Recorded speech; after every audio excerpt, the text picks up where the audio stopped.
Hey guys, tonight we're talking about the Viking Berserker, the legendary Norse warrior who charged into battle shirtless, possibly high, and definitely angry.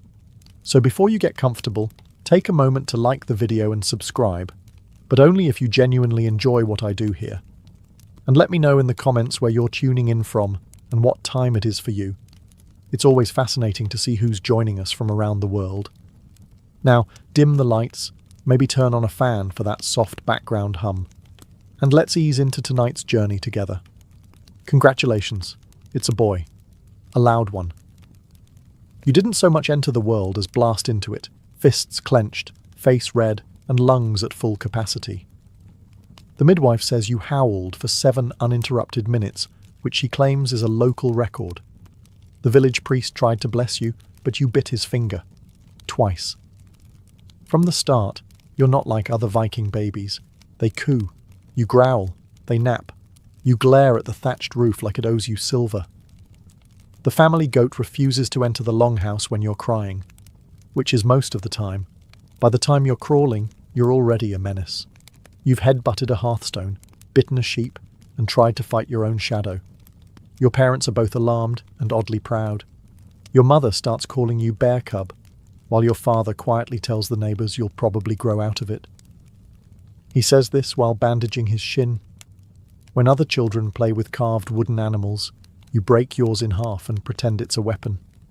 You practice screaming at trees. You once challenged a rock to a duel.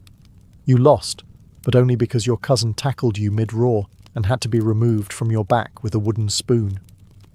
As you grow, so does your reputation. Older villagers mutter things like spirited or cursed. You're not allowed near the mead barrel anymore after that one incident where you accidentally, or intentionally, bit the handle off. You're 4. The village shaman insists you have the fire in your blood. Your grandmother says it's just worms. Either way, everyone agrees you're headed down a particular path. And that path is likely to include yelling, battle, and an impressive collection of scars by age 12. But you're happy. Sort of. You don't really smile, but you do laugh when thunder strikes. And you've started carrying around a stick you call the enemy. You talk to it sometimes. It doesn't respond. Yet. In a cold land full of quiet survivalists and stoic fishermen, you stand out. A small, shirtless whirlwind of unpredictable fury and potential. You are not built for farming. You are not built for peace. You are built for berserking. And the village knows it. Your childhood, if we can even call it that, is less about innocence and more about collateral damage. Most Viking children learn practical skills early. Rope knotting, fire building, not stepping on livestock. You, however, specialize in accidental chaos. You break your first wooden sword within an hour of receiving it, not from training, but from swinging it into a support beam during breakfast. The house wobbles. Your father just sighs. You've been banned from the chicken pen. Repeatedly. It started as curiosity. Then you tried to train them. Then you challenged the rooster to single combat. The rooster won. You declared a rematch. No one knows what happened to it after that. But you walk around with a single feather braided into your hair and call it victory. At age 6, you fashion your own shield out of a broken barrel lid and charge into the family's drying racks. Clothes fly. Your mother calls you a storm in human form. Your grandmother tells people you're possessed by a warrior spirit. You tell people you just wanted to see what would break first, you or the pole. It was the pole. You are not malicious, just energetic. Your intentions are never cruel, just loud and fast. If something stands, you push it. If something creaks, you hit it. If something moves, you chase it. The village quickly learns to adjust. Neighbours begin reinforcing their fences. Local boys play farther from your house. Girls point at you and whisper. One brave child calls you goat-brained. You tackle him into a snowdrift and gain a nickname, Snowbreaker. You wear it proudly. Your only true friend is a sheepdog named Thoric, who follows you everywhere and occasionally saves you from your own decisions. Like the time you tried to scale the fish-drying scaffolds for training. You fell. The fish broke your fall. You still smell like haddock when it rains. Occasionally, an elder suggests you be sent to the temple for spiritual guidance. The temple politely declines. So you remain, a child of noise and splinters, always half covered in mud and stories. No one teaches you restraint. No one dares. Because even at age 7, it's clear you're not going to grow into a Viking farmer. You're going to grow into a Viking problem. By the time you turn 8, the village has stopped asking, "What's wrong with him?" and begun asking, "How do we point him at our enemies?" There's something in the way you glare at thunderstorms like you're trying to win a staring contest with the sky. Something in how you don't just run, you charge. Through puddles, through fences, through things that weren't built to be charged through. Your appetite is the stuff of legend. You eat like you're preparing for winter, even in summer. At one feast, you accidentally ate 3 boiled eggs, 2 fish cakes, and part of a table centerpiece before anyone noticed. When they did, you were already gnawing on a ladle. Your body is a roadmap of bruises and splinters, and none of them seem to slow you down. The local healer gave up trying to keep up with your injuries, and now just gives you a reassuring pat on the back and says, "Try to aim for the soft parts next time." You've begun developing a laugh, not a joyful one, but a full-chested, "I just scared myself and liked it" kind of noise. You once laughed this way after falling off a roof. You broke a barrel, a crate of onions, and part of your arm. You insisted it was the best day of your life. You start carrying sticks the size of small oars and calling them battle staves. You give them names like Skull Tickler and Stick of Pain. You duel trees. Some trees lose. Your parents give up assigning chores. Every attempt at teaching you patience ends in something getting set on fire. Once it was a bench. Once it was your own tunic. You don't wear that style anymore. The village elders begin to talk, not in hushed tones, but in whispers thick with awe and concern.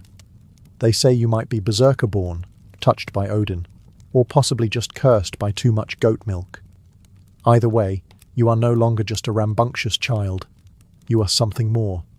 Something untrainable. Something unshakable. Something that scares wolves and makes birds fly away when you walk past.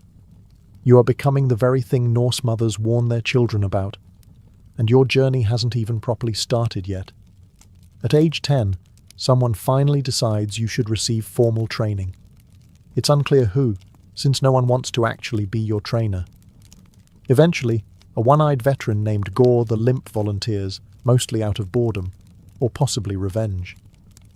Gore's idea of training is standing 20 feet away and shouting things like "swing harder" and "less teeth, more axe," while you flail wildly at straw dummies, tree trunks, and the occasional chicken that wanders too close. He doesn't correct your form, mostly because you don't have any. What you have is momentum, and the blind confidence of a boy who once tried to arm wrestle a weathered oak. Weapon options are limited. You are handed a practice axe so dull it could legally be called a spoon. You sharpen it against a rock. The rock loses. Next day, Gore gives you a heavier one. You say thank you by swinging it mid-conversation and knocking his drinking horn into a nearby fire. He nods. You'll go far. Other children train with discipline and precision. You train by charging at hay bales and screaming at birds.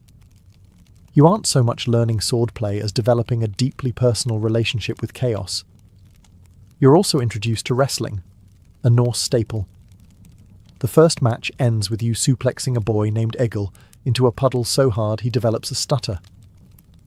You help him up afterward and ask if he wants to be friends. He politely declines and moves to another village. There's no written curriculum, but it's clear you're being groomed for something special. People start referring to you not as a boy, but as a project. Gore says he hasn't seen such raw, unfocused rage since that time he headbutted a monk during a raid, and the monk won. The only structured lesson you enjoy is battle chants. Not for the rhythm, just because shouting in unison with other boys gives you a socially acceptable way to yell without being told to go outside. Again, you don't master footwork, or timing, or balance.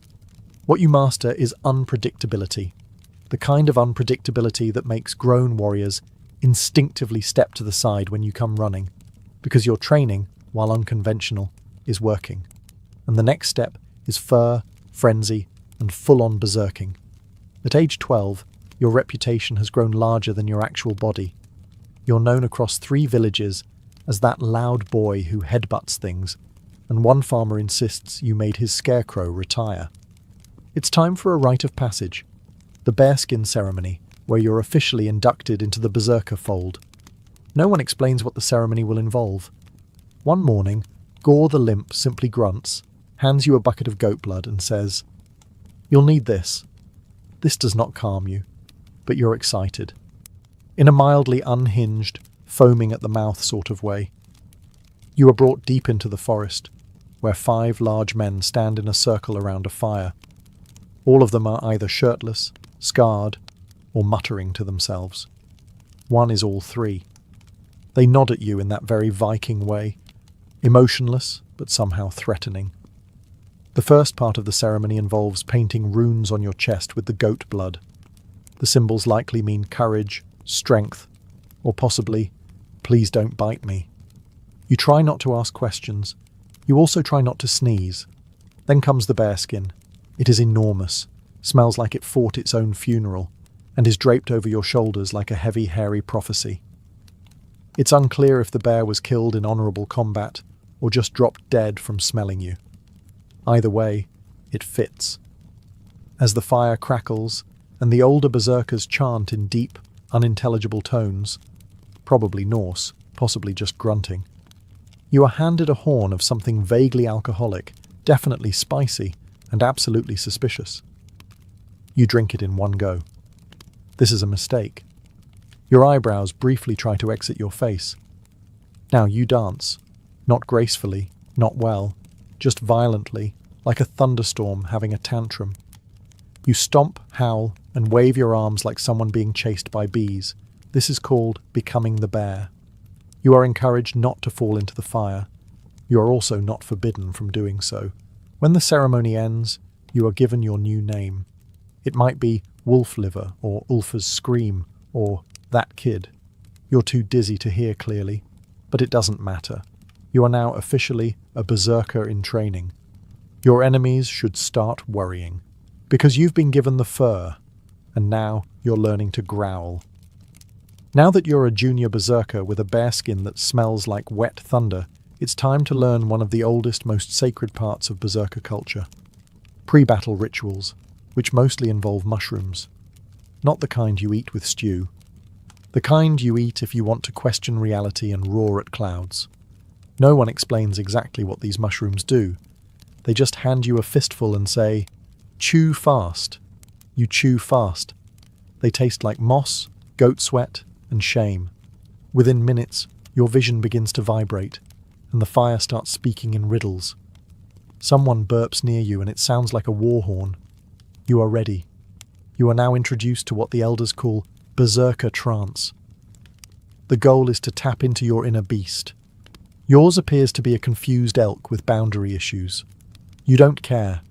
You're grinning and growling, and your muscles feel like they're full of molten iron and reckless decisions. A training dummy is brought out. You don't wait for instructions.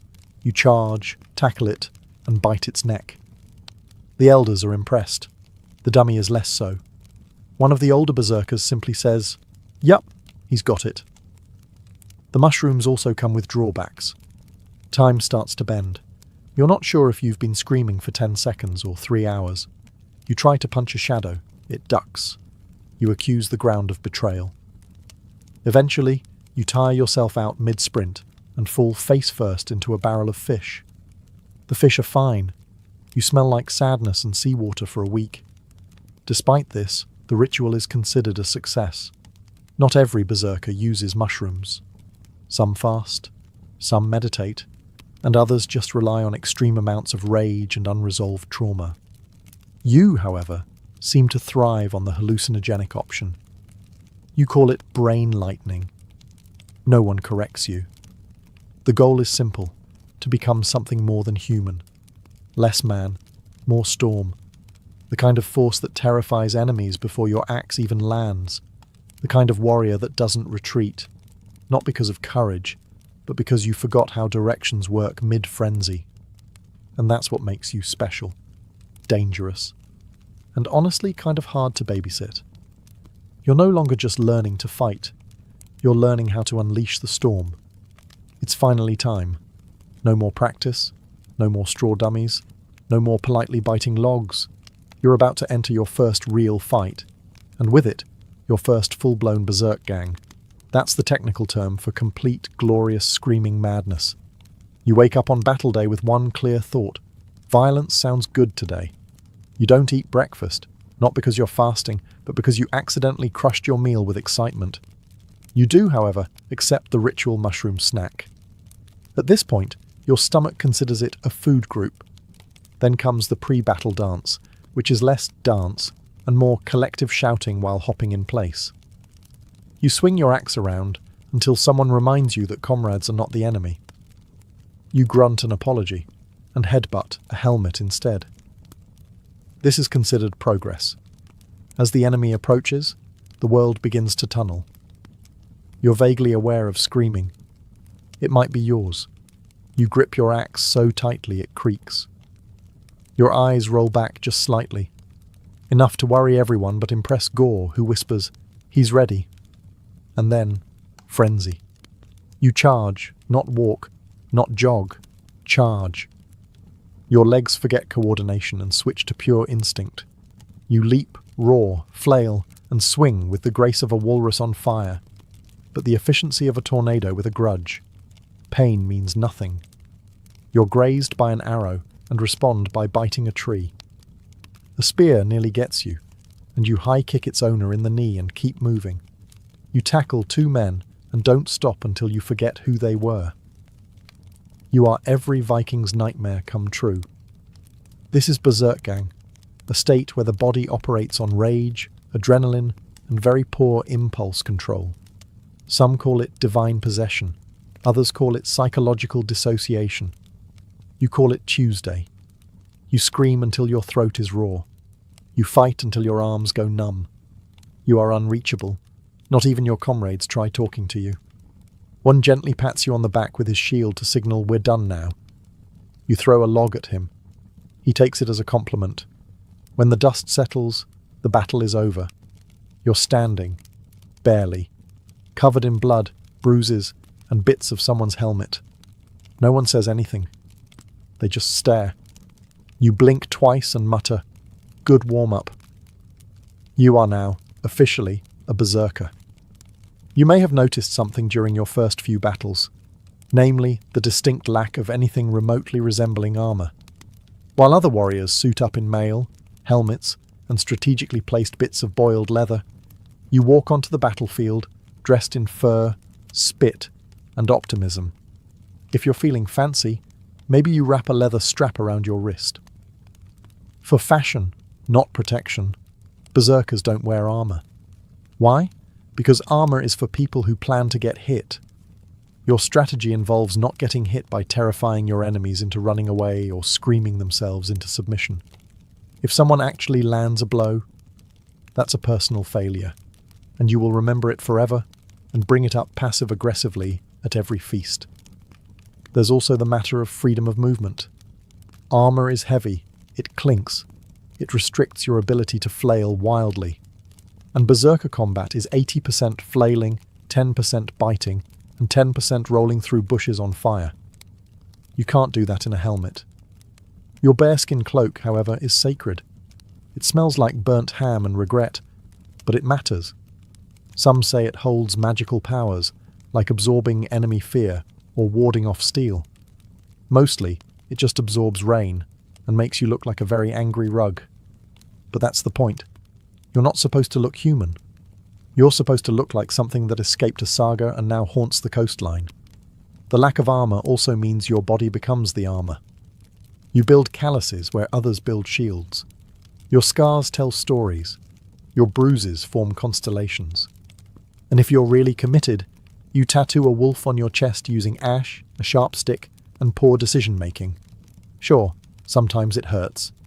Arrows sting, blades leave marks, but pain, to a berserker, is just a helpful reminder that you're not dead yet. You once got stabbed in the leg and didn't notice until someone pointed out you were leaking. You thanked them, and then threw a rock at the guy who stabbed you. Other warriors may scoff at your lack of defense, until they see you take down 3 men with a wooden spoon and a scream. Then they start scoffing from a distance, because armor is overrated. You've got rage, fur, and absolutely no fear of consequences. So here's a little-known truth about going berserk. Once the blood haze sets in, everything looks like an enemy.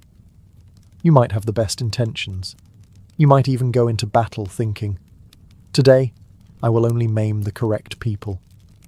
But then the screaming starts. The mushrooms kick in. And suddenly, your own warband starts looking suspiciously stab-worthy. Your first incident is minor. You headbutt your shield brother while trying to high-five him with your axe. He takes it in stride. Part of the experience, he grunts while applying moss to the wound, but it escalates quickly. In your third raid, you mistake a fellow Viking's braided beard for a snake and try to punch it off his face. Later, during a melee, you throw your helmet at someone shouting your name. It was your cousin. He was trying to tell you dinner was ready. No one holds a grudge, though, because you're a berserker, and berserkers are like extremely violent puppies, messy, unpredictable, and not totally aware of how hard they're biting. You even apologize once, mid-frenzy, after slamming into someone's back. It comes out as a roar and a thumbs up. He nods respectfully from the ground. The warband begins developing tactics to survive around you. Some wear bright red sashes so you remember not to tackle them. You forget anyway. Others stay 10 feet behind you and let you clear a path. One clever warrior starts shouting your name mid-fight just to confuse you. It works. You chase a tree for 20 minutes. Occasionally, someone suggests putting a bell around your neck. They are ignored. You are not a goat. You just act like one. By now, your comrades have developed a system. If you charge in the wrong direction, they wait. If you roar at a tent, they know to give you 5 minutes and then quietly set it on fire afterward, so you feel accomplished. Despite the accidental injuries, no one wants to fight without you. Because sure, you might swing wildly, hit allies and bite a few ankles. But you also break enemy morale just by existing. You are a storm. And sometimes storms hit friendly boats. But they're still storms. By now, your name carries weight. Not respect exactly. More like a vague sense of unease. In neighbouring villages, you're known as that one with the twitch, or the boy who ate a shield. No one's quite sure if that last story is true, but you don't correct them. Because in the berserker business, myth is more useful than memory. Word spreads faster than you do. Before you even arrive, people hide their goats and reinforce their fences. Children whisper your name during storms. Some adults do too. Especially the ones who still remember that time you mistook a feast for a fight and flipped 3 tables before someone handed you a leg of lamb and gently redirected you toward the food. In battle, enemies hesitate when they see you. Not because you're tall or fancy, you're not. You're usually barefoot, shirtless, and bleeding from somewhere. But your eyes say, "I don't know who you are, and I don't care. I just need something to scream at." This psychological warfare is your greatest weapon. You don't have polished armor or fancy technique. You have reputation, and that's far scarier. But reputation comes with a price. Damage control. After every battle, the cleanup begins. You usually wake up with a headache, covered in someone else's blood, clutching a tree branch you've named Victory. A priest offers a prayer. You grunt. He backs away. You've accidentally broken 3 longships, twice by stepping on them, scared off a diplomat by growling during a council meeting, and once tried to wrestle a statue. You lost, but only technically. Your warband learns to assign a handler, someone to calm you post-battle, guide you away from anything flammable, and remind you that tents are not enemies. You nod, then punch the ground. Old habits. Despite this, your legend grows. Skalds sing songs about you, mostly in minor keys. One refers to you as the howling hammer of Nordfjord. You like it. You don't remember Nordfjord, but assume it's something you broke. You're not just a warrior anymore. You're a walking rumour, a moving cautionary tale with strong shoulders and no impulse control. And in this brutal world of axes and honour, that makes you valuable, or at least entertaining. You never planned on falling in love. Most berserkers don't. Feelings are tricky, hard to swing an axe at, and generally uncooperative. But one day, in between raids and headbutts, it happens. She's a blacksmith's daughter, strong forearms, suspicious eyes, and a tendency to hit things with tongs when annoyed. You find this attractive. She finds you interesting, which is a generous term for dangerous but occasionally funny. Your courtship begins the traditional Viking way, by accidentally breaking her father's anvil. You tried to test its strength by hitting it with a log. She storms out, furious, only to stop when you, with absolute sincerity, offer to fight the anvil's ghost. She laughs, a little, then throws a horseshoe at you. Love. You try to impress her with your skills. You flex. You throw a rock very far. You lift a goat. She watches politely and continues hammering. Eventually, she agrees to go for a walk, mostly because it's safer to supervise you than to leave you unattended. Conversation is awkward. You don't know how to flirt, but you're really good at screaming and carrying things, so you carry a log the entire time. She doesn't comment on it. That's how you know she might be the one. Your fellow berserkers are confused. Isn't love a distraction? One asks. You explain that she gives you a reason not to destroy every tent you see. That sounds like discipline, he mutters. You don't respond. You're already carving her name into your bearskin with a stick. Eventually, she gives you a necklace. Simple, metal, slightly sharp. You don't take it off, ever. Even in battle. Especially in battle. When asked why, you say, "It protects me." Which is sweet, and slightly alarming. You still don't understand emotions, but you understand loyalty. She fixes your gear. You bring her interesting bones. It's working. There are arguments, of course. You once tried to serenade her by howling at the moon. She asked you to stop. You howled louder. You slept outside for 3 nights. Still, she doesn't leave. And that, in berserker terms, is a proposal. You may be a force of chaos, but even storms enjoy a little lightning romance. After battle comes feasting, the Viking reward system for not dying, food, drink, singing and belching contests. For most warriors, it's a celebration. For you, it's a minefield of too much energy and not enough self-control. You always arrive late because someone has to scrape the blood off you first. You enter shirtless, bruised, possibly missing a sandal, and carrying something that may or may not be edible. Once you brought a squirrel. No one ate it. It still shows up in your scald songs, though. The feast begins with a toast, which you interpret as a signal to drink everything within reach. Mead, ale, something that smells like fermented regret. You once drank lamp oil by accident. No one stopped you. You lit a torch with your breath that night. The children still talk about it.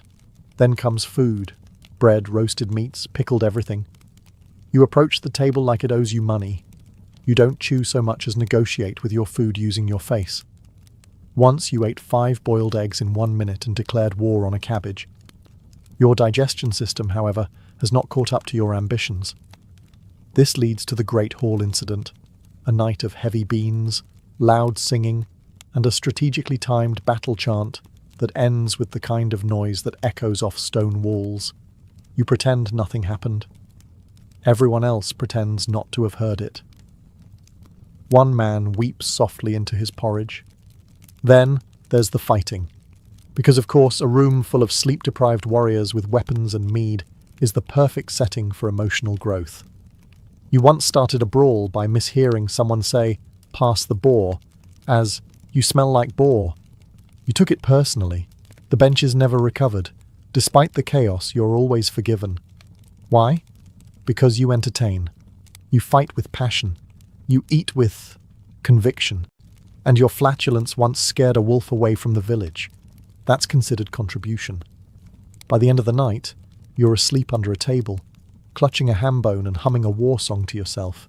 Because berserkers don't just rage in battle, they party like the apocalypse too. Every great berserker has one story they don't talk about. Yours is known simply as the sheep incident. It starts like any other raid, a longship, a coastal village, and the smell of overconfidence. You're pumped. You've had your mushrooms. You're wearing your battle bear skin backwards for intimidation reasons. No one corrects you. No one wants to die today. The plan is simple. Raid a small settlement, take some silver, break a few fences for fun. You arrive. The village is empty. Suspiciously empty. No guards, no screaming, just a lot of sheep. Most warriors would pause. You charge. You leap off the ship, howling, and sprint straight into the first woolly blur you see. It's a sheep. It does not fight back. You take this as submission and declare victory. The others follow, mostly out of confusion. You begin attacking structures with unrestrained enthusiasm. One of them turns out to be a chicken coop. You are pecked aggressively by 5 hens and a rooster named Olaf. You retaliate by headbutting the sky. It's unclear who wins. You eventually enter what looks like a sacred hut and knock over an altar. Turns out it was someone's kitchen. You eat 2 loaves of bread and a candle. You only realize it was a candle when it starts burning your throat. You growl. The candle regrets everything. It becomes obvious. This wasn't a village. It was someone's summer pasture. A farmer shows up, alone, elderly, carries a rake and a look of mild irritation. You scream. He squints. You charge. He throws a turnip at your head. You retreat. This becomes the official end of the raid. Back at camp, no one says anything. One warrior softly mutters, "We stole a goat." You nod solemnly. Another adds, "And we burned a cabbage patch." You say, "It looked threatening." The Skalds try to spin it into a tale of courage. They fail. You're remembered as the berserker who conquered a flock and lost to root vegetables. You try to defend yourself. The sheep were looking at me funny. You insist. They nod. They've heard worse. And yet, your legend still grows. Because sometimes what makes a berserker memorable isn't just victory. It's volume. You're older now. Not wise exactly, but the kind of older where your knees crack when you crouch and people no longer flinch when you raise your axe, because they know it takes a full minute to swing. Your beard is greying. Your scars are doubling as weather predictors. You've begun telling war stories to anyone within earshot, children, travellers, livestock. You once told a barrel for 3 hours before realising it wasn't listening. Didn't matter. It was still a great story. You've achieved something few berserkers do. Survival. Most of your kind burn out early. Too much rage, too many mushrooms, not enough ducking. But you? You've dodged death by sheer unpredictability. Even the gods don't know what you'll do next. Your name is spoken with respect, or at least volume. Some say you're half bear, half wolf, half madman. No one does the math. They just nod. You've trained a few young warriors, tried to pass on the berserker craft. You taught one to roar from his stomach. You taught another how to tackle a tree without apology. You even taught a third how to scream, "I am the wind," mid-fight. He now runs a bakery, but still screams it during dough kneading. You don't raid as much anymore. Your last attempt ended in you getting stuck in a doorway and blaming the architecture. Instead, you guard the village, stand by fires, and grumble like a particularly irritable mountain. Occasionally, someone brings you a mushroom. You sniff it and mutter, "Not today, hallucinations." Your companion, the blacksmith's daughter, still puts up with you. She rolls her eyes when you growl at thunder. You roll yours when she tells you to wash your cloak. Neither of you listens. That's love. And so your legacy becomes not just war, but presence. Children play berserker by throwing sticks and yelling. Elders mutter, "You remind me of him," whenever someone kicks over a bench. Your legend is no longer just about chaos. It's about survival. laughter, and very poor table manners. You may not live forever, but your stories will, loudly, inaccurately, and probably involving sheep. No one lives forever. Not even you, the roaring, flailing, mushroom-fueled nightmare of the north. One winter, your bones start arguing with the cold. You grunt more than you speak. The fire becomes your favorite weapon. You sit beside it, muttering to yourself and polishing your axe with a bit of beard you accidentally tore out sneezing. You don't fear death. You've shouted at it too many times. You once tried to wrestle a thunderstorm just to make the afterlife jealous. If anything, you're annoyed it's taking so long. You keep saying things like, "any day now," followed by dramatic coughing and chewing rocks for effect. Eventually it comes, not in battle, not during a raid, but peacefully, under the stars, wrapped in your old bearskin, which still smells like regret and goat. You simply sit back, sigh, and mutter, "Tell Valhalla to reinforce the chairs." They say the skies thundered that night. They say a wolf howled without reason. They say someone found your final words carved into a shield. I regret nothing, except that turnip. Your funeral is, predictably, a mess.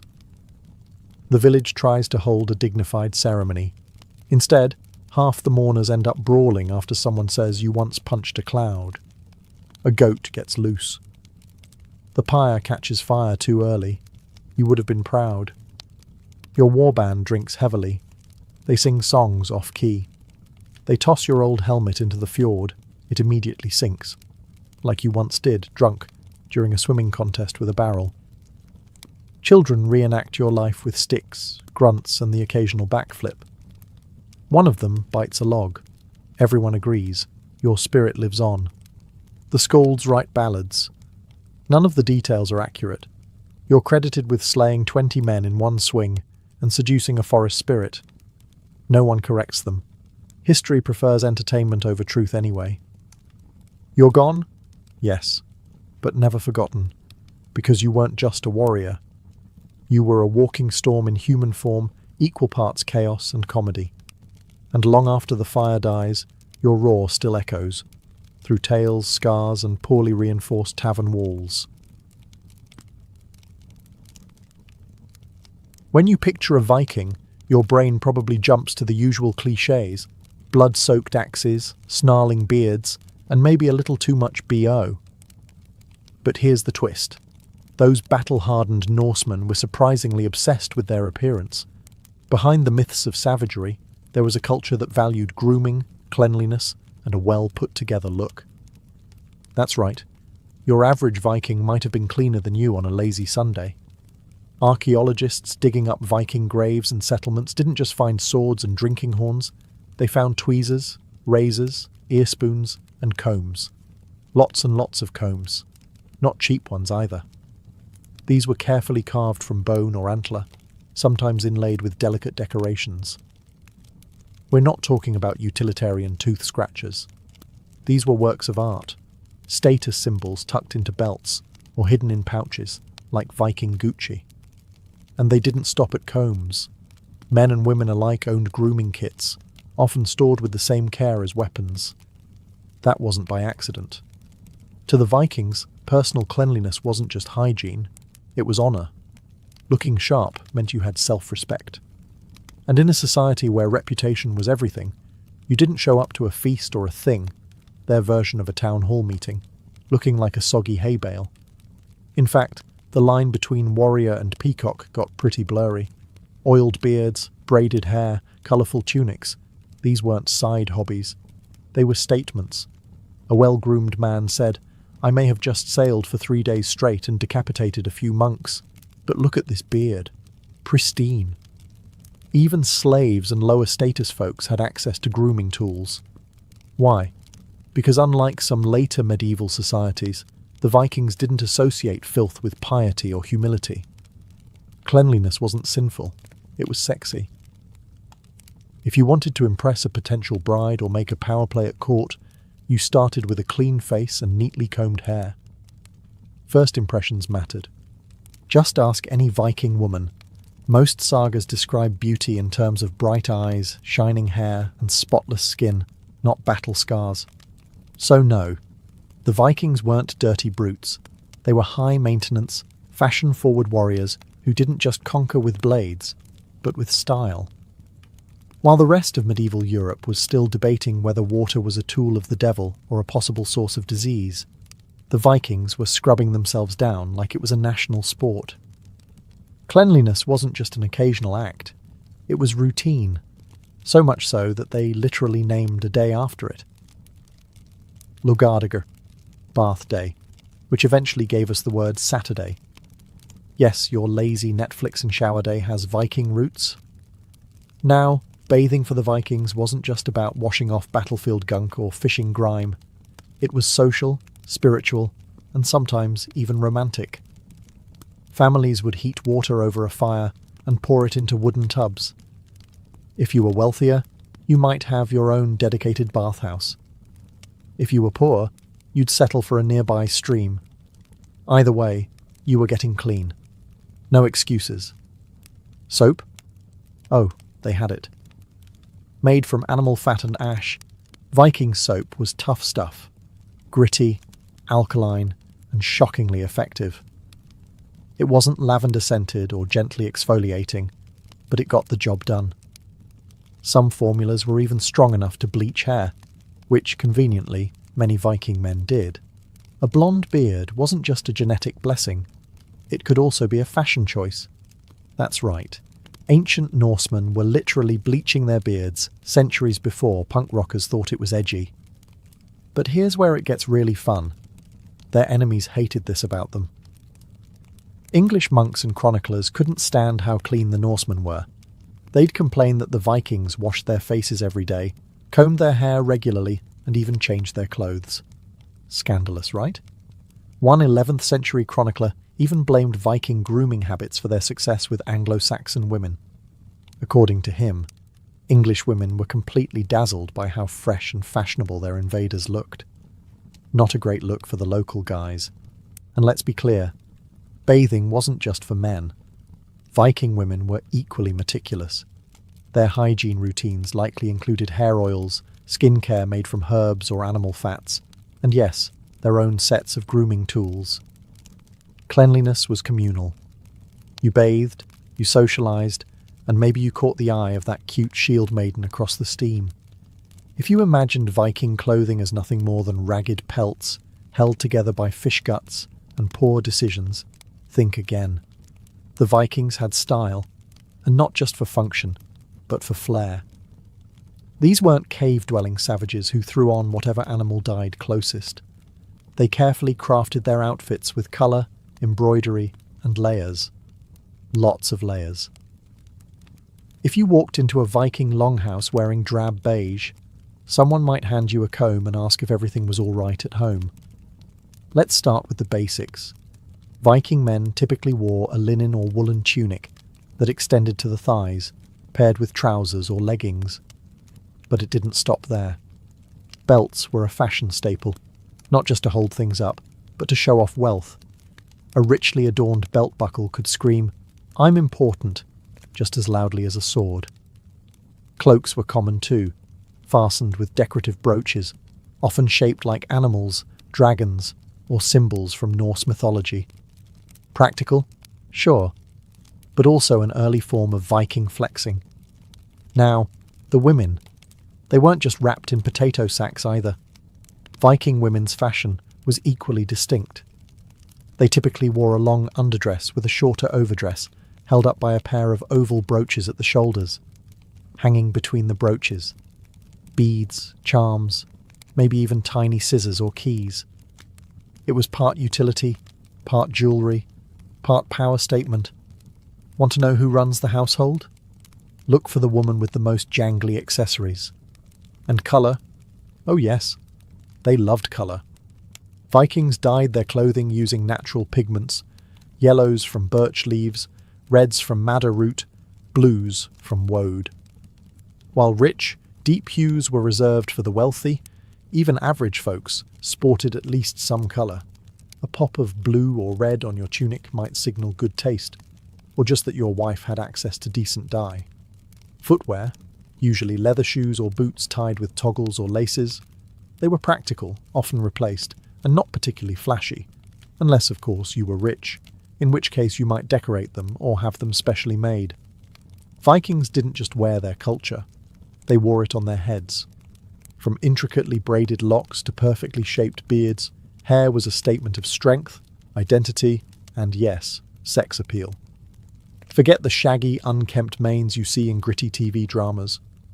Real Vikings treated their hair like armor for the face, carefully crafted and worn with pride. Let's start with the beard, a sacred canvas for the Norseman. Short, long, forked, braided or squared off, a Viking's beard was his signature. It wasn't just about growing one, it was about sculpting it. Beard oil, likely made from rendered animal fat mixed with herbs, kept things soft and shiny. And if your beard looked like a goat chewed on it, well, don't expect many feasting invites. But it wasn't just the men. Women also took immense pride in their hair.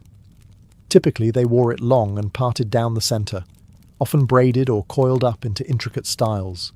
For festivals and rituals, they might adorn their hair with ribbons, beads, or even bits of metal. These weren't purely decorative. They signalled status, family ties, and sometimes even availability. Yes, Viking hair could flirt before you even said a word. And braiding. Oh, they loved a good braid. For both genders, braids served practical and aesthetic purposes. They kept hair tidy during farming, sailing, or raiding. But they also looked impressive, especially when interwoven with leather cords or coloured thread. Imagine a warrior walking into battle with a beard braided in the shape of runes, equal parts intimidation and art project. Some warriors also partially shaved their heads, leaving long hair or braids at the back, a dramatic look that may have roots in regional or tribal identities. It gave enemies something to remember, if they survived the encounter. Haircare tools? Vikings didn't mess around. They had combs, razors, and tweezers, often carried in pouches or hung from belts. Some even had small mirrors made from polished metal, because how else would you check if your braid game was still on point after sailing across the North Sea? Hair wasn't just style. It was identity, honour, and sometimes even spiritual protection. Whether you were a shield maiden or a blacksmith, your hair told a story. And like any good saga, it was worth maintaining. You might think of Vikings as rugged and practical, and you'd be right. But practical didn't mean boring. These people loved their bling. Jewellery wasn't just decoration, it was currency, status symbol, family heirloom, and personal branding all in one. A well-dressed Viking didn't leave home without some glitter, whether they were headed to a feast or a full-on raid. Let's start with the classics. Brooches. Viking women especially relied on them, not just to hold their clothes together, but to show off wealth and craftsmanship. The famous oval brooches, worn at the shoulders, were often cast in bronze or silver, and sometimes inlaid with intricate designs, serpents, knotwork, even tiny animals. Between those brooches, beaded strands filled with glass, amber, or metal charms. Think of them as wearable LinkedIn profiles. Here's my wealth, my connections, my craft. Let's network. For men, arm rings and neck torques were the go-to flex. Thick metal bands of silver or bronze, twisted and carved, often worn with pride. These weren't just jewellery. They were currency. A chieftain might reward loyalty with a silver arm ring, and it could be broken into bits and weighed like coin. That's right. Viking bling doubled as emergency savings. Rings were common too, worn on fingers or even toes. Some had inscriptions like short runic messages or blessings. Others were just for style. And yes, wedding rings existed. But like everything Viking, they tended to be chunky and symbolic rather than dainty or romantic. A marriage gift might include a ring, a brooch, or a finely made pin. You weren't just marrying into a family, you were showing that you had the assets to keep up. And let's not forget pendants. Thor's hammer was a favourite, worn as both religious symbol and lucky charm. It wasn't unusual to find hammers carved in silver hanging from cords of leather or woven fibre. Christian crosses started to appear too, especially as more Norse folk converted. The Vikings weren't snobs. They'd wear both, just in case one god was off duty. If you think makeup and skincare were strictly the domain of medieval queens and Persian poets, think again. Viking grooming extended far beyond just clean clothes and well-combed beards. These warriors, both men and women, dabbled in what we'd now call personal care, fragrance, and yes, even a bit of makeup. Let's start with the infamous kohl. Some accounts, especially from Arabic observers like Ahmad ibn Fadlan, describe Viking men lining their eyes with a dark pigment. This wasn't just to look intimidating, though it certainly helped. Lining the eyes reduced glare from snow and sun, acting like a proto-sunglass for seafarers. Of course, it didn't hurt that it also made you look like a smouldering Norse god. Practical and fabulous? The Vikings said yes, please. And while there's no Sephora in a longhouse situation going on, there's plenty of evidence that skincare and scents mattered. Animal fats mixed with herbs created balms to soften skin, soothe windburn, or protect against the chill. Birch tar, used mostly as an adhesive or antiseptic, could also be smeared onto skin to treat minor irritations, or scare off pests with its strong scent. Speaking of scents, Vikings may not have had bottled cologne, but they understood the power of smell. They used herbs like thyme, mint, and sweet gale in their baths or clothing storage to add a pleasant aroma and ward off insects. Some wealthier individuals even had linen sachets filled with fragrant leaves tucked into their garments, basically the medieval version of a dryer sheet. Women likely applied oils to their hair and skin, not only for scent, but to create a healthy shine. In a society where beauty and cleanliness were tied to honor and household status, a glowing complexion wasn't just vanity. It was a reflection of discipline and domestic skill. And let's not forget the teeth. Viking skeletons show surprisingly good dental health for the time, though some had decorative grooves filed into their front teeth, possibly filled with pigment or resin. Whether this was fashion, tribal ID, or just early tattooing for your mouth, no one's quite sure. But it proves one thing. The Vikings were more than axe-swinging brutes. They were stylish. They were scented. And they absolutely had a skincare routine. Little Vikings didn't run around barefoot in sackcloth with tangled hay nests for hair, not unless they wanted a stern look from mum and possibly a splash of icy fjord water to the face. Children in Viking society were expected to be clean, presentable, and dressed according to both their family's means and the cultural standards of the time. In other words, even the toddlers had style rules. Viking children typically wore miniature versions of adult clothing. Tunics for boys, long dresses for girls, often layered with cloaks or aprons depending on the weather. Wool and linen were the go-to materials, with soft leathers sometimes used for shoes or colder climates. And yes, those shoes were real footwear, not just scraps wrapped around feet. Even the youngest members of the household needed to be mobile. After all, you never knew when a goat would need chasing, or a raid would roll through your village. Colours weren't limited to drab or neutral tones either. Viking children, like adults, wore dyed fabrics, bright reds, earthy yellows, and deep blues, if the family could afford them.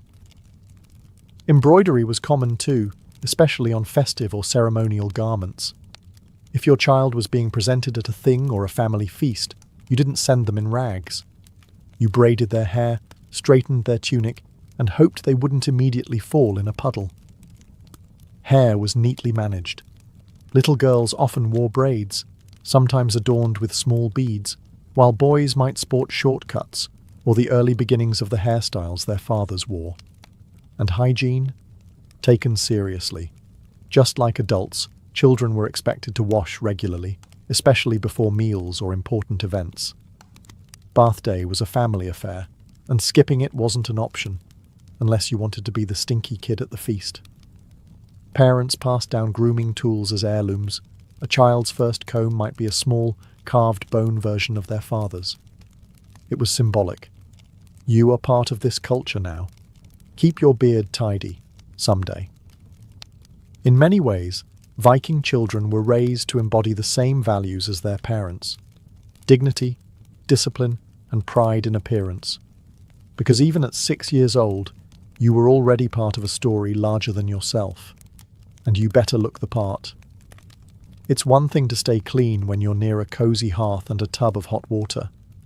It's another when you're halfway across the sea, sleeping in a longship, raiding monasteries, and possibly dodging arrows. Yet somehow, Vikings managed to keep up their hygiene even on the road, or, more accurately, on the fjord. Viking warriors didn't leave their grooming habits at home. Quite the opposite. They packed them. Archaeological finds from warrior graves have turned up grooming kits alongside weapons, tweezers, combs, razors, and ear picks, all tucked into leather pouches or hanging from belts.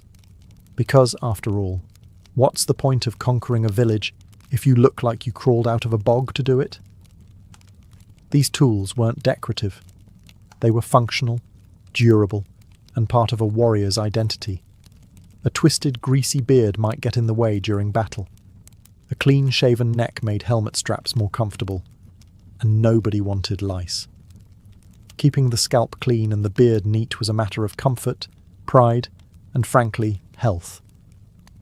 Viking razors were sharp, simple, and sometimes even curved, perfectly suited for shaving with a steady hand and a stream-side reflection. Even clothing on campaign was maintained. Vikings carried sewing needles and waxed thread, patching holes and reinforcing seams. Looking put together wasn't about vanity. It was about utility. Torn garments got snagged in combat. Loose shoes made you slow. And wet wool. A recipe for hypothermia. So they mended, dried and folded like warriors with a knack for domesticity. Water sources were essential during travel. Vikings often set up camp near rivers or springs, not just for drinking but for washing. Bathing might not be luxurious on the move, but a quick rinse with cold water beat nothing. And when possible, they heated water in pots and improvised bathing stations. Not quite a spa, but a far cry from the medieval grime most people imagine. And yes, even during raids, presentation mattered. Viking sagas often describe heroes washing their hands and combing their hair before battle or feasting. That wasn't just poetic. It was real. Because whether you were about to swing a sword or steal a silver chalice, you did it with clean fingernails and a well-oiled beard. If you've been picturing Vikings as muddy, meat-sweating beasts with axes in one hand and fleas in their hair, it's time for a reality check. The myth of the filthy Norse brute, wild-eyed, dripping in blood and grime, was largely built by their enemies. And let's be honest, if you just got raided by a stylish, muscular seafarer who also smelled like juniper and mint, you'd want to make him look bad in the history books too. The truth is, Vikings were some of the cleanest and best-groomed people in early medieval Europe. Compared to many Anglo-Saxons or Franks, who viewed bathing as suspicious at best and sinful at worst, the Norse obsession with hygiene made them look like walking contradictions. How could someone be both barbaric and better at skincare? Monks from Christian territories wrote about Norse hygiene with an odd mix of admiration and revulsion. They hated the fact that Viking men combed their hair, changed their shirts regularly, and took weekly baths. One monk even whined that Norse invaders were too successful with local women because they were always combing their hair, bathing every Saturday, and changing clothes often. Translation: they're hot and we hate it. Even today, popular media gets it wrong. Shows like Vikings or the Northmen do better than older portrayals, but still tend to overplay the grit. In reality, a Viking showing up to a feast in torn clothes and matted hair would be more likely to get side-eyed than celebrated. Status, honour, and reputation were everything, and that included how you looked and smelled. Did every Viking walk around looking like a runway model? No. Life was still rough, and survival came first. But the idea of cleanliness, order, and personal pride ran deep in their culture. A warrior's appearance was part of his strength. A woman's hair and dress reflected the honor of her household. Even in death, Vikings were buried with combs, razors, and grooming kits, because the afterlife deserved a polished version of you too. In most of ancient Greece, a respectable woman was quiet, hidden, and obedient, basically invisible in public life. But walk into Sparta, and you'd find something radically different. Spartan women didn't just exist, they owned land, opinions, muscles, and, quite frankly, a lot of power. While Athenian women were locked away in domestic quarters, Spartan women were walking confidently through the agora, managing estates, and verbally sparring with men in public. No one told a Spartan woman to know her place. She already knew it, right next to power. From the moment a Spartan girl was born, she was raised to be strong, outspoken, and independent. Girls were given nearly the same physical training as boys, running, wrestling, throwing javelins, not because they were expected to fight, but because strong mothers were believed to produce strong warriors, and Sparta needed warriors like crops need rain.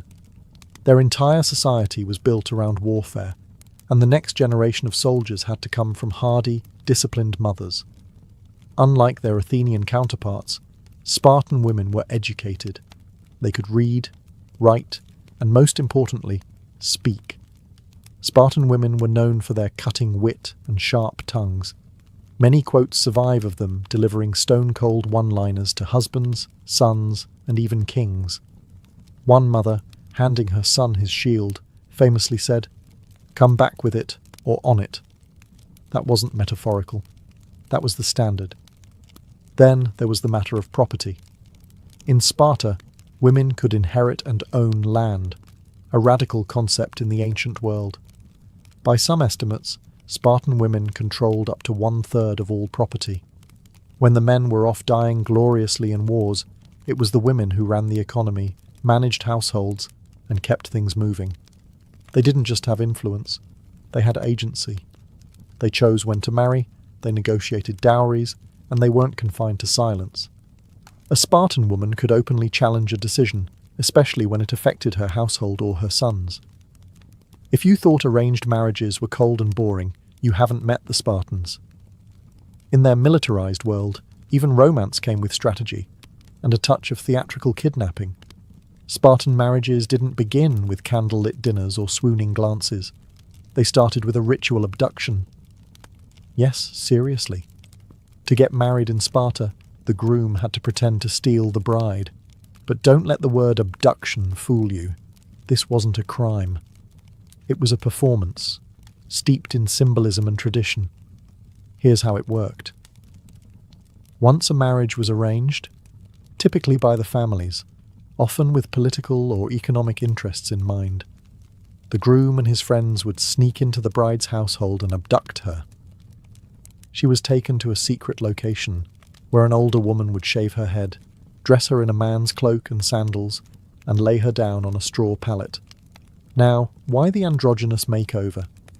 That's still debated, but it likely had to do with Sparta's rigid gender expectations. The bride had to be symbolically unsexed, perhaps as a way to mark the transition from girlhood to womanhood, or to reflect the masculinity that Spartan society prized. Shaving her head was also a way to tie the ritual to the military identity of the polis. After all, femininity was fine, but toughness was mandatory. The groom would then visit her in secret, under the cover of night, sometimes for months. By day, he stayed in his barracks with the other men, following strict military routines. By night, he'd sneak away for these trysts with his wife. It was both romantic and incredibly awkward, a clandestine honeymoon that could last well into the first year of marriage. This strange custom reflected the balancing act Spartan society demanded. Warrior discipline above all, but reproduction was a duty to the state. Men weren't allowed to move in with their wives until they were 30, and even then, military obligations came first. So you've been ritually abducted, your hair's been shaved, you're officially married, congratulations. Now pack your things and go back to your parents' house. Because in Sparta, being married didn't mean moving in together. In fact, One of the strangest aspects of Spartan marriage was how long couples spent living apart, sometimes years. Spartan men were expected to live in military barracks until they were 30. This wasn't optional. From the age of 7, boys entered the Agog, the state-run education and training system that forged them into warriors. Even after reaching adulthood, they remained part of communal mess groups, syssitia, and were expected to spend their nights in the company of their fellow soldiers, not their wives. Domestic life was secondary to duty. For newlywed men, this meant that marriage was more like a recurring secret rendezvous than a shared household. A husband would sneak away at night to be with his wife, then return to the barracks before sunrise. These nightly visits could go on for years, until the man was finally permitted to live at home. The idea wasn't to deprive them of intimacy, it was to ensure that family life never distracted from military discipline. As for the women, they remained at home, managing property, raising children, and maintaining the household. But don't imagine them pining by the hearth. Spartan women were famously independent and economically powerful. With their husbands away, they ran estates, supervised helot labourers, and took part in civic life. Some even grew wealthy, controlling land, influencing local politics, and commanding respect in ways unthinkable in other parts of Greece.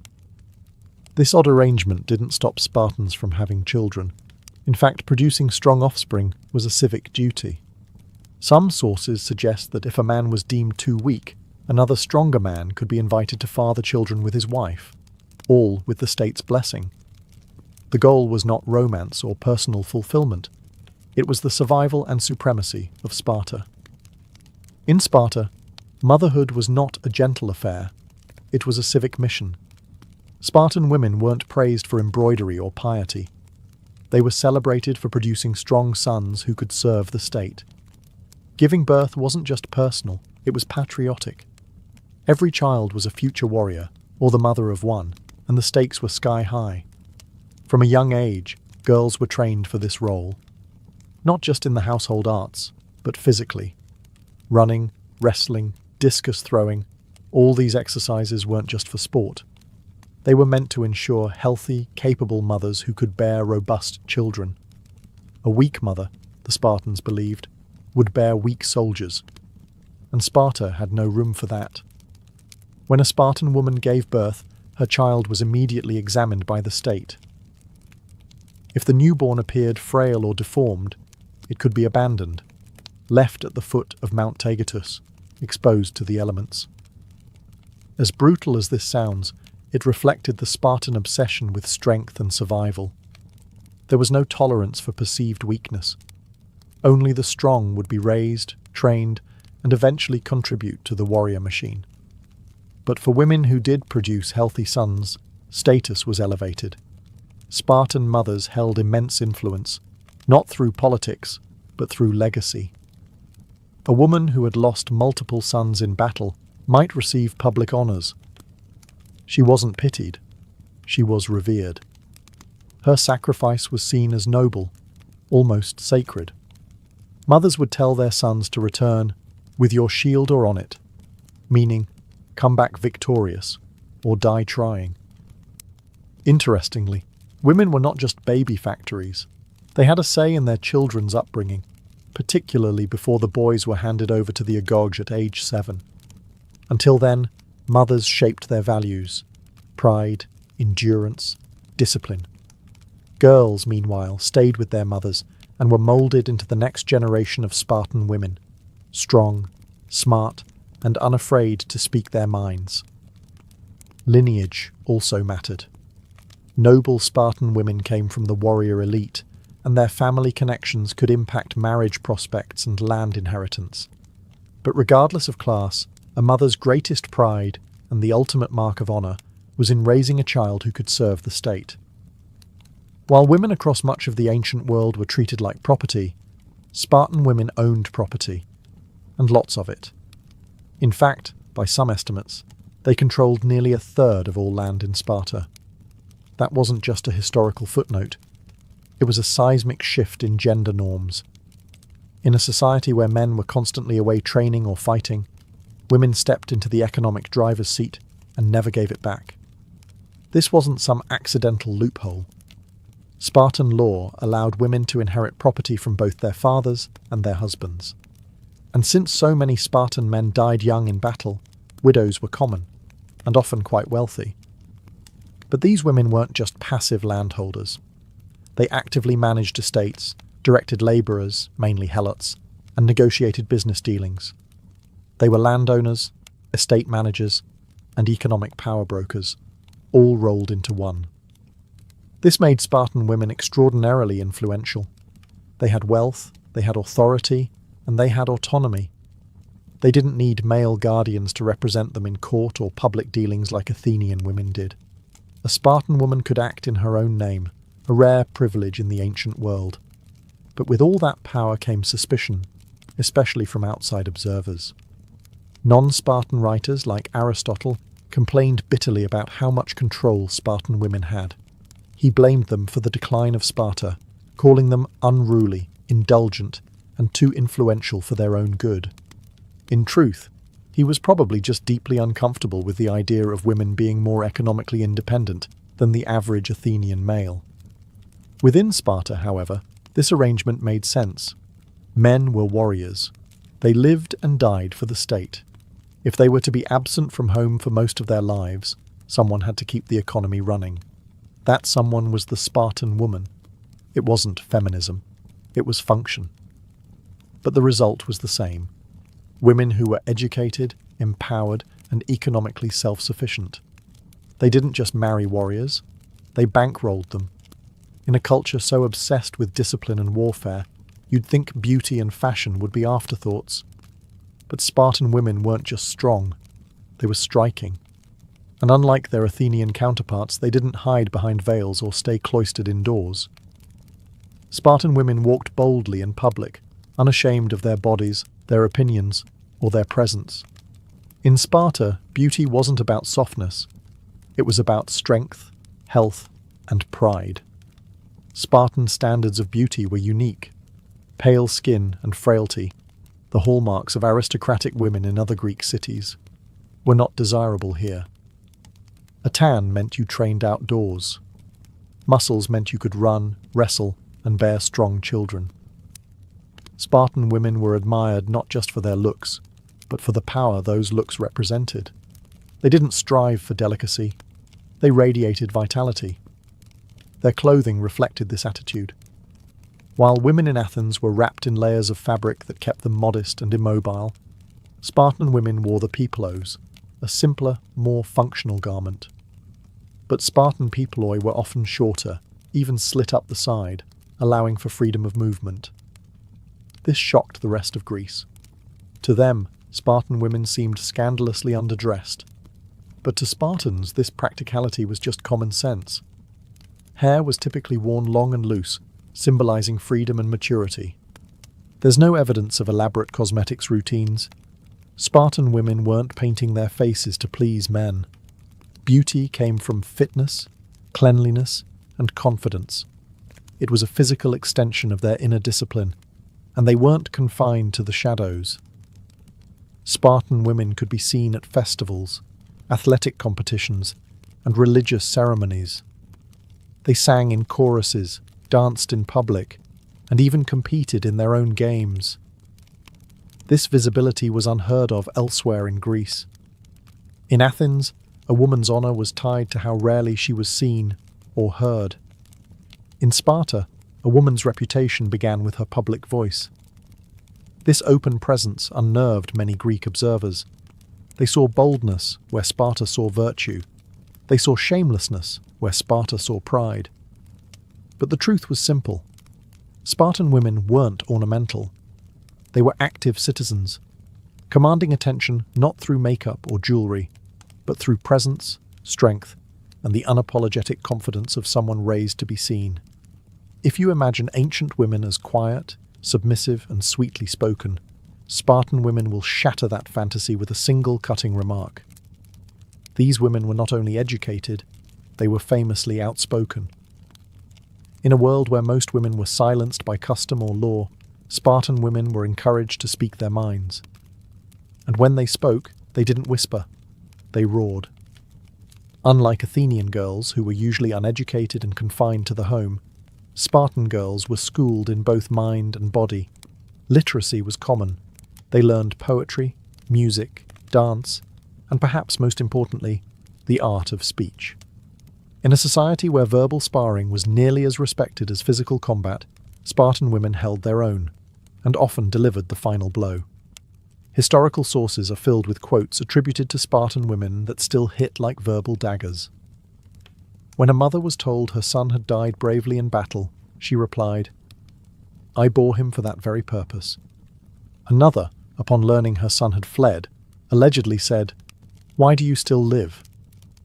Brutal. Absolutely. But these weren't heartless women. They were simply steeped in a culture where loyalty to the state outweighed personal emotion. Their sharp wit wasn't just reserved for their children. Spartan women routinely mocked cowardice in men, even their own husbands, and praised valor. A woman might lose all social respect if her son or husband showed weakness. Conversely, if they died gloriously, she was honored, almost sacred. In Sparta, strength of character and tongue was a feminine virtue. This reputation spread far beyond Laconia. Greek writers from other city-states often commented on the unfeminine nature of Spartan women, their bold voices, their public presence, their refusal to be subdued. But Sparta didn't care about Athenian opinions. It cared about results. And a woman who could command attention, raise warriors, and speak like a general. That was a woman to be respected. Even in myth and memory, Spartan women stand out not for passivity, but for presence. They weren't just mothers and wives. They were mentors, guardians of discipline and verbal gladiators. In a city built on strength, silence wasn't golden, it was suspicious. And a Spartan woman with a sharp tongue? That was just another weapon in the arsenal. In most of ancient Greece, marital fidelity was a one-way street.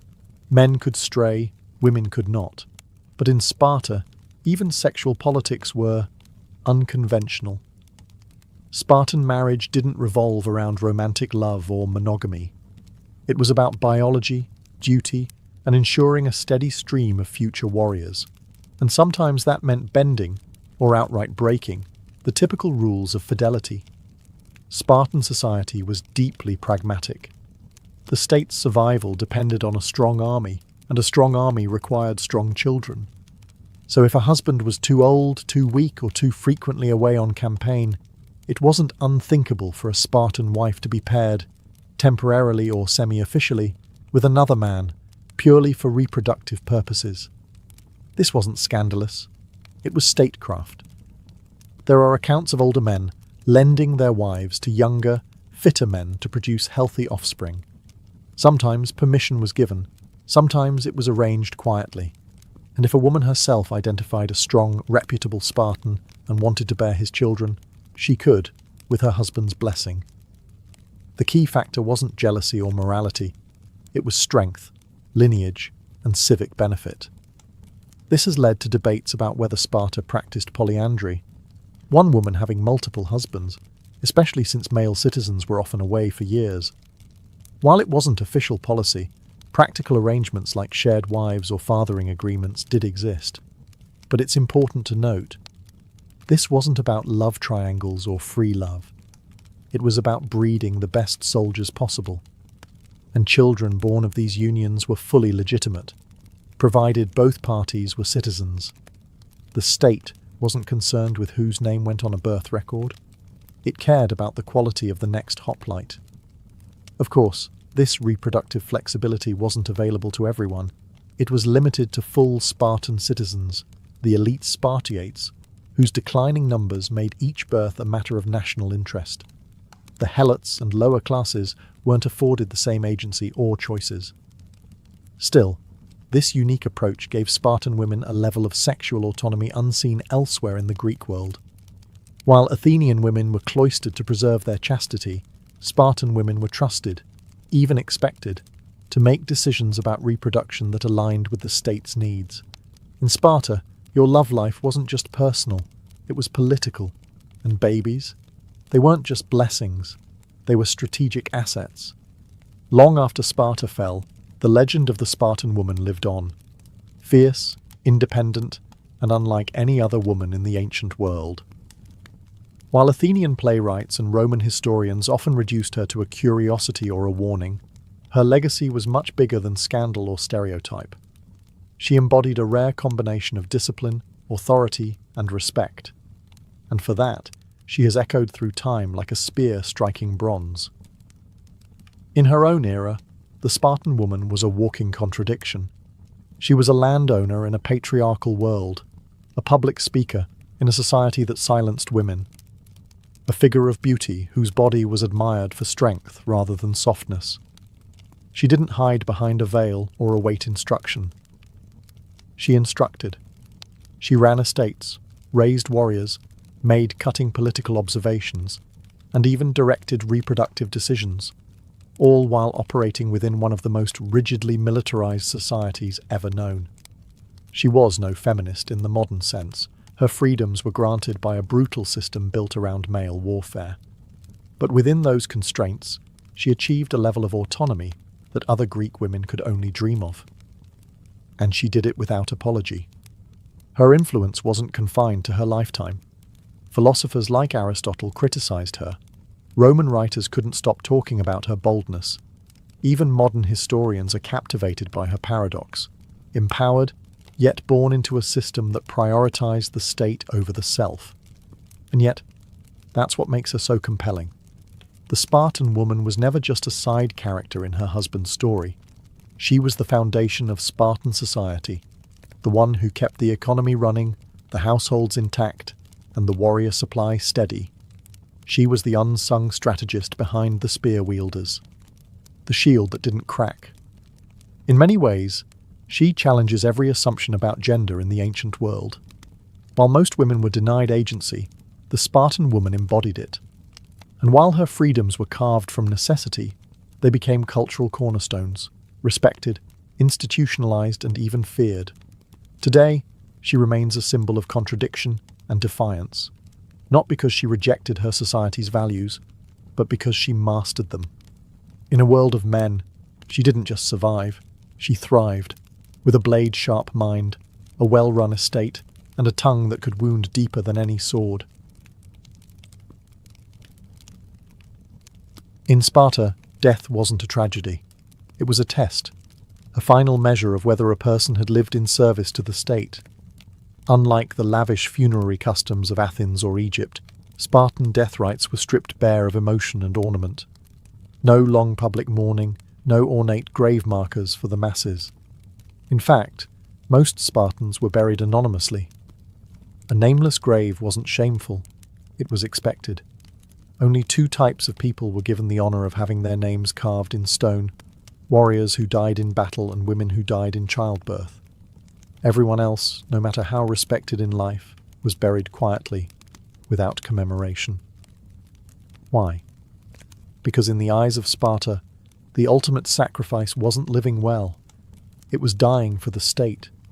For men, that meant death on the battlefield. Not from illness, not in old age, and definitely not in bed. A warrior who died clutching his shield in formation was a hero. A man who died from slipping in the bath? Forgotten. Spartans believed that to fall in battle was the only noble end, the culmination of a life shaped by the brutal agoge training and years of military service. It was an honourable discharge, with no return ticket. For women, it was a different battlefield, the birthing room. If a woman died giving birth, she was seen as having fulfilled her highest duty, producing the next generation of warriors. Like the male soldier, she had faced pain and risk for the sake of Sparta's survival. Her death, too, merited a grave marked by name. Everyone else, the merchants, elders, craftspeople, even those who died peacefully after a long life, received a modest burial and were left unmarked. Their service was appreciated but not glorified. The logic was brutal but consistent. Sparta honoured sacrifice, not sentiment. Mourning was kept brief, just a few days, and loud lamentation was discouraged. The focus wasn't on sorrow, but on legacy. How did the person die? What did their death contribute to Sparta? In this harsh system, dying well wasn't about comfort. It was about proving your worth, one last time, in the most final and public way possible. In Sparta, dying as a warrior wasn't just heroic. It was the ideal.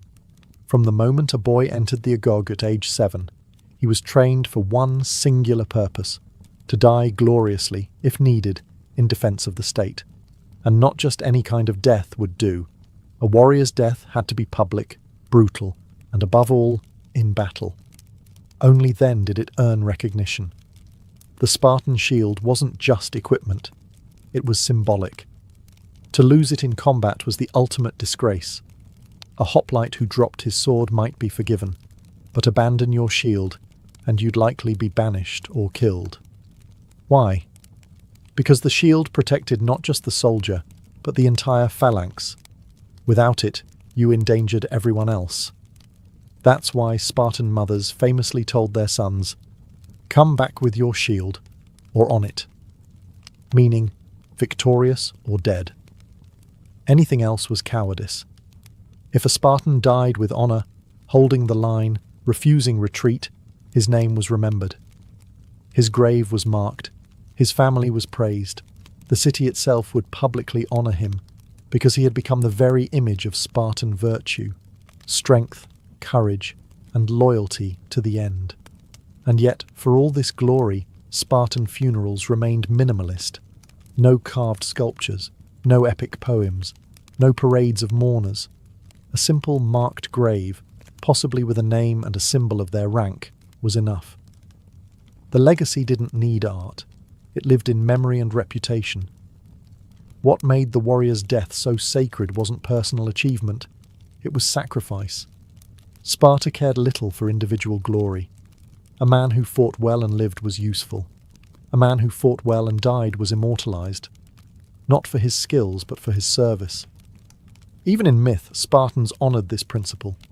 Leonidas and his 300 weren't idolized because they won. They didn't. They were remembered because they stood and died when others would have run. That was Sparta's idea of success. Total loyalty, even unto death. So while other cities built marble tombs for poets and politicians, Sparta honored its dead soldiers with silence, brevity, and the quiet power of a name chiseled in stone. In a society built around war, it might seem like women were pushed to the margins. But Spartan women played a vital, if often understated, role. Their duty wasn't to fight on the battlefield, but to give birth to those who would. And in Sparta, this responsibility was taken so seriously that a woman who died in childbirth earned the same honor as a warrior who died in combat, a marked grave. This was no small gesture. Most Spartan citizens, regardless of status, were buried anonymously. Only those who made the ultimate sacrifice for the state were remembered by name. For a woman, that meant enduring the physical trial of labor, a task Sparta treated as her own form of battle. To die in childbirth was to give everything for the state's future, and Sparta, brutal as it was, recognized that sacrifice. There was no grand ceremony, no mournful procession, but her name would be carved into stone, a rare act in a society that valued silence and self-control over spectacle. That stone wasn't just a grave marker, it was an official acknowledgement. This woman died in service to Sparta. Spartan girls were trained from youth to be physically strong and resilient. This wasn't just to make them tough, it was to prepare them for motherhood. A healthy, disciplined body was believed to produce strong sons, and by extension, a stronger state. The logic was harsh, but consistent with the militarized values that defined every inch of Spartan life. A woman's worth wasn't measured by beauty or obedience, as it was in Athens or Corinth. In Sparta, her worth was tied to legacy, the sons she bore, the households she managed, the land she owned, and in rare cases, the ultimate price she paid giving life to Sparta's next generation. This idea of childbirth as battle made Spartan women both respected and feared by outsiders. To many Greeks, Spartan women were wild, unfeminine, and overly bold. But within their own walls, they were pillars of strength, and when necessary, martyrs. So when a Spartan woman died in childbirth, her name wasn't just remembered, it was revered. Because in a land of warriors, she had proven herself one in the only way she was allowed. In Sparta, death wasn't a time for spectacle, it was a time for silence. Unlike Athens, where funerals could turn into dramatic public performances with mourners tearing their clothes and professional wailers sobbing on cue, Sparta kept its funerals short, serious, and subdued. Mourning wasn't forbidden, but it was regulated. Spartan restraint didn't stop with life. It extended deep into death. The funeral of a Spartan was quick. Burial usually happened within 24 hours of death. No long wakes, no drawn-out lamentations. Excessive displays of emotion were discouraged, especially in public. Crying loudly, wailing, or throwing oneself on the coffin was frowned upon, not because Spartans didn't feel grief, but because grief was considered personal, and public discipline always came first. There was no elaborate processional. The body, if male, might be wrapped in a cloak and carried on a shield by his comrades. If female, she may have been wrapped simply, laid to rest without jewellery or finery. Wealth and decoration didn't matter. The legacy of the life did. Burials typically took place outside the city walls, in designated graveyards. While most graves were unmarked, those who had earned the honour, fallen warriors and women who died in childbirth, might receive a stone marker with a name. No florid epitaph, just a name, sometimes a symbol. That was all. In Sparta, that was enough. Family mourning was modest, restricted to a few days. Laws even limited how many people could attend a funeral and who was allowed to wear black or shave their heads in mourning. The message was clear. Don't mourn too long. Life, and duty, must go on. Cremation wasn't commonly practiced in Sparta. Burial was preferred, with the body returned to the earth quickly and without ceremony. There were no grand tombs, no pyramids of pride. The glory was not in where or how you were buried, but why. Even children were taught to approach death with stoicism. If your father died in battle, you didn't collapse in grief. You stood taller. If your mother died in childbirth, you didn't weep. You honoured her memory by living up to her sacrifice. In Sparta, the funeral wasn't the end of the story. It was just a brief pause before the legacy began. To die as a Spartan wasn't just about the moment you fell, it was about how you were carried afterward. In a culture that revered sacrifice over sentiment, two objects stood at the heart of Spartan funerary symbolism: the shield and the burial shroud. Simple, powerful, unmistakable. The shield wasn't just battlefield equipment, it was a deeply personal item, the one piece of armour a Spartan was never allowed to lose.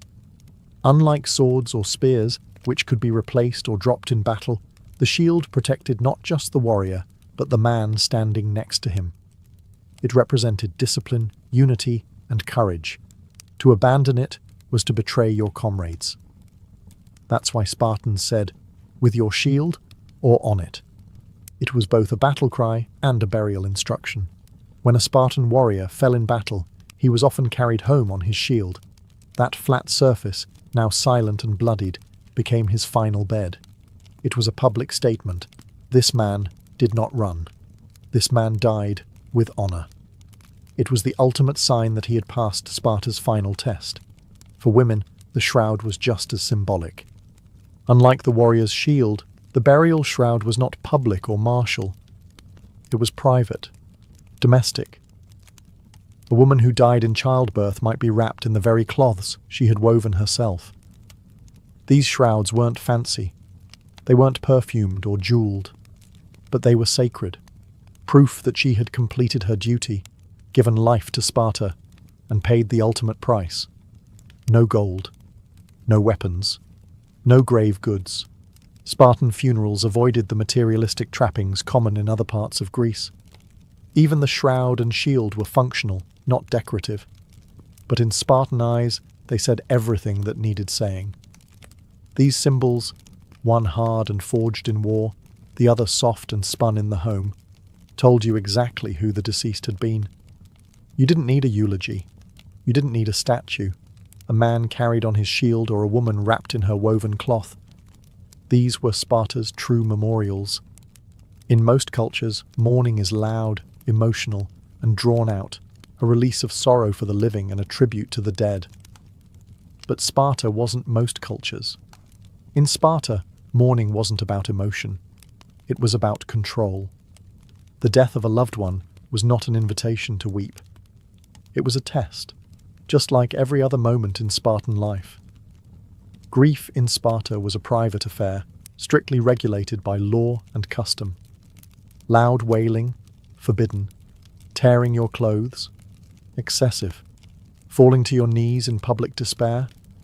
Absolutely not. Spartans believed that public grief weakened morale and disrupted the collective focus on duty. And so, even in death, personal feelings bowed to the state. Mourning periods were short, typically only a few days. Families were expected to return to daily life quickly. No prolonged black clothing, no monthly rituals, no shrines in the home. The dead had passed into memory, and memory had to serve Sparta, not sentiment. Children were raised with this mentality from a young age. If your father died in battle, you didn't cry. You honored him by standing tall. If your mother died in childbirth, you didn't crumble. You carried on her strength. Spartan boys were even encouraged to show no emotion at funerals as an early exercise in stoicism. A tear could be seen as weakness. This doesn't mean Spartans didn't feel loss. Of course they did. But feelings were never meant to get in the way of function. A Spartan mother might mourn her son quietly, but if he died with honor, she would feel pride above pain. In some cases, women whose sons survived battle were less celebrated than those whose sons had died bravely. The values were inverted. Grief became glory. Memory, in this context, was less about personal remembrance and more about civic contribution. The name on a grave wasn't just for the family, it was for Sparta. It told future generations. This person gave everything. Learn from them. Emulate them. In Sparta, death could make you a hero, but only if it happened the right way. Dying in battle was honorable. Dying for Sparta was divine. But dying in cowardice, that was worse than death itself. In a culture that worshipped bravery, there was no space for hesitation. A Spartan who fled the battlefield wasn't just shamed, he was erased, disgraced, and damned by memory. The word for this kind of man was trembler, someone who shook with fear instead of standing firm in combat. Tremblers were publicly humiliated. They were forced to wear cloaks with patches of different colours to mark their disgrace. Their beards were half-shaved, a visual announcement that they had failed to uphold their duty. And their shame was communal. They couldn't marry, they couldn't hold office, and they couldn't sit beside honourable men in public events. They were ghosts in their own city. And if they died after having fled, there was no redemption, no name on a stone, no recognition, not even anonymous burial with the rest. The city might bury the body, but it wouldn't mourn. The man would be remembered, if at all, as a warning, not a warrior. It's worth noting that Spartans didn't demand suicidal charges or foolish bravery. Strategic retreat in the name of a larger tactical goal was one thing, but abandoning your comrades to save your own skin, that was the ultimate betrayal. This same strict moral code applied even within the family. A mother might disown a son who came back alive but dishonoured. Some mothers are even recorded as having opened their doors only to slam them shut in the face of a living but cowardly child. A brutal gesture, yes, but in Sparta, honour was not negotiable. Cowardice didn't just stain the individual, it stained the bloodline. A cowardly death meant your family name was associated with weakness. a death sentence for reputation in a society where legacy was everything. In Sparta, where the individual often took a back seat to the collective, burial sites reflected the city's austere and disciplined values. Unlike the grand tombs of Athens or the elaborate necropolises of Egypt, Spartan graves were intentionally simple, a stark reminder that in death, as in life, humility and service were paramount. Most Spartans were buried outside the city walls in communal graveyards. These sites were functional, not decorative. Graves were unmarked pits or shallow earth mounds, often without any lasting memorial. The lack of personal monuments underscored a cultural emphasis on the collective over the individual. The city remembered its heroes, but it did so without fanfare. Only those who died in battle or women who died in childbirth received marked graves. These exceptions were rare and significant.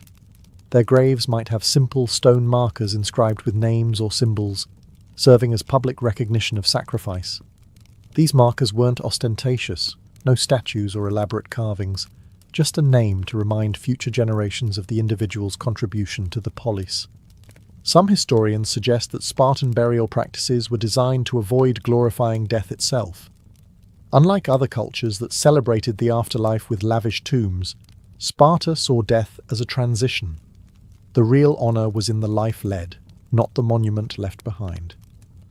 The Spartan dead were not worshipped, but remembered through actions and stories passed down by the living. These burial sites also served a social function. They reminded Spartans daily of the cost of their militarized society. Every grave was a silent testament to the sacrifices made for the city's survival and supremacy. Visiting these sites wasn't a moment for grief, but for reflection on duty and legacy. Moreover, the communal nature of Spartan graves reinforced the city's ideology. In life, Spartans fought as a unified phalanx. In death, they rested together in shared earth, equal before the state. No single Spartan was greater than the whole, and burial customs reflected that profound humility. The Spartan approach to burial, though stark, spoke volumes. It was a final lesson. Glory is fleeting, but service is eternal. In Sparta, the way you were remembered mattered far more than how long or loudly you were mourned.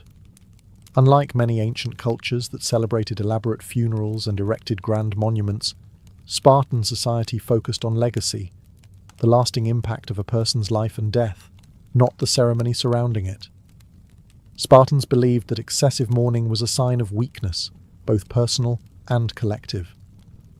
Their society thrived on discipline and endurance, so lingering grief was discouraged. Instead, the community honored the dead through memory, stories, and actions that reflected the values of courage and sacrifice. For fallen warriors, remembrance was tied closely to their deeds on the battlefield. Songs, poems, and oral histories celebrated those who died bravely defending Sparta. Their names were spoken with pride, not just by their families, but by the entire city. Even without elaborate tombs, their legacies were immortalized in Spartan culture, a living tribute to their sacrifice. Women who died in childbirth also received lasting recognition. Their deaths were seen as equally vital to Sparta's future, and their names were remembered as symbols of strength and duty. In this way, Spartan women were honored as integral to the city's survival, not merely as passive figures. The Spartan ethos extended beyond individual families. Memorials and public commemorations were less about personal loss and more about reinforcing collective identity. Annual festivals and rituals often included honoring the dead as exemplars of Spartan virtue, inspiring the living to embody the same courage and discipline. This focus on legacy also shaped Spartan education. Boys were taught to see death not as an end, but as a passage into immortal honor. They learned that dying well secured their place in the community's memory, a powerful motivator that tied personal conduct to public duty. The Spartan approach may seem harsh by modern standards, but it forged a resilient society where death was neither feared nor excessively lamented. Mourning was brief, but remembrance was enduring.